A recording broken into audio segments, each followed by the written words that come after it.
In a land untouched by greed or noise, there lived a forest full of life and light. Every leaf, every breeze, whispered peace and beauty. One day, the wise ruler of the forest called them all together. His voice echoed through the trees.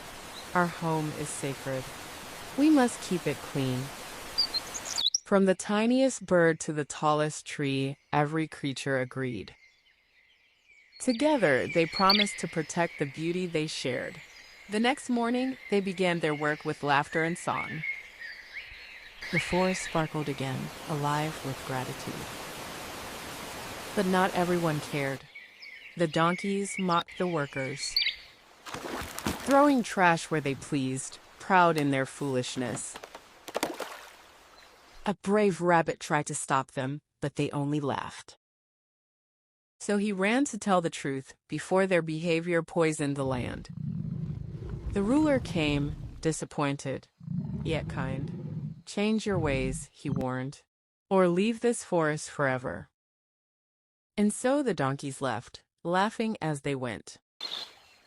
Behind them, the forest sighed in relief.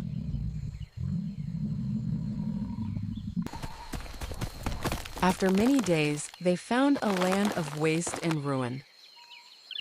To them, it was paradise, filthy and loud. After a few hours, they saw a stranger. "Who are you?" they asked. "A human," he said, ashamed. And for the first time, he saw the world he'd helped destroy. Shame filled his heart as the earth cried beneath him. He whispered a prayer to the sky, asking for another chance. He rose reborn, ready to make it right. With each stroke, he drew a flower, a symbol of life returning to the earth. He walked alone through the city he once ignored. Staring at the shore, he whispered, "If this city were my home, I would never let it drown in waste." So he left that place behind. For days he walked in silence, until small signs of life began to rise from the dust. He tended the earth with his hands and his faith. Wherever he walked, life began to follow.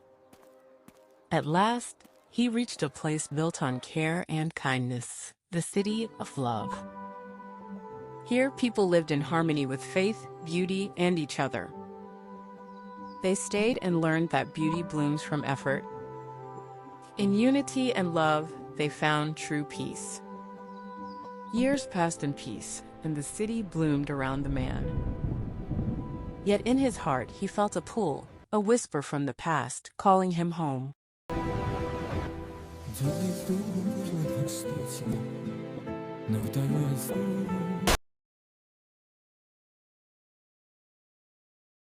When he returned, nothing had changed. The donkeys still danced in their filth, blind to what was coming.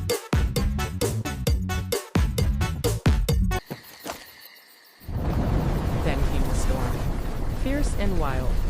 They were trapped by their own waste, paying the price of ignorance. When the storm was over, silence fell across the land. The land wept for what was lost and for what it had to learn. But from sorrow came renewal. For those who honor the earth, life will always bloom again.